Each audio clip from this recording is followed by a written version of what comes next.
বলেন ফাকুল ইস্তাগফিরু রাব্বাকুম ইন্নাহু কানা গফফারা।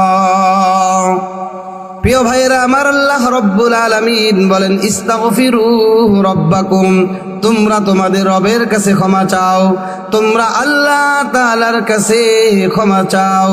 ইন্নাহু কানা গফফারা, কারণ আল্লাহ তাআলা তোমাদের গুনাহগুলোকে মাফ করে দিব। আল্লাহ বলে বান্দারে শুধু গুনাহ মাফ করে দিব বিষয়টা এরকম নয়। ইরসিলিস সামা আলাইকুম মিদরারা, তোমাদের জমিনে বৃষ্টি হয় না, তোমরা আমি আল্লাহ তাআলার কাছে গুনাহের জন্য ক্ষমা চাও।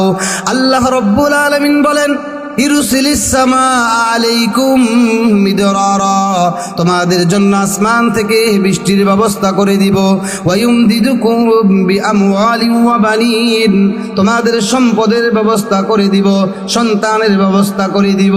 আল্লাহ রব্বুল আলামিন বলে বান্দা শুধু তা নয়, তুমি যখন দুনিয়া থেকে চলে যাবে, তোমার যখন মৃত্যু হয়ে যাবে, ওয়াজআল লাকুম জান্নাত, আমি আল্লাহ রব্বুল আলামিন মৃত্যুর পরে তোমাদের জন্য জান্নাতের ব্যবস্থা করে দিব।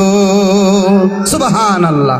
তাহলে আমি আল্লাহর কাছে ক্ষমা চাইলে আল্লাহ আসমান থেকে বৃষ্টির ব্যবস্থা করে দিবেন, সম্পদের ব্যবস্থা করে দিবেন, সন্তানের ব্যবস্থা করে দিবেন। এই জন্য নিজের জীবনে যে গুনাহগুলো হয়েছে, নিজের জীবনে যে অপরাধগুলো হয়েছে, এটার জন্য আল্লাহর কাছে ক্ষমা চাওয়া, ইস্তিগফার, আল্লাহর কাছে ক্ষমা চাওয়া।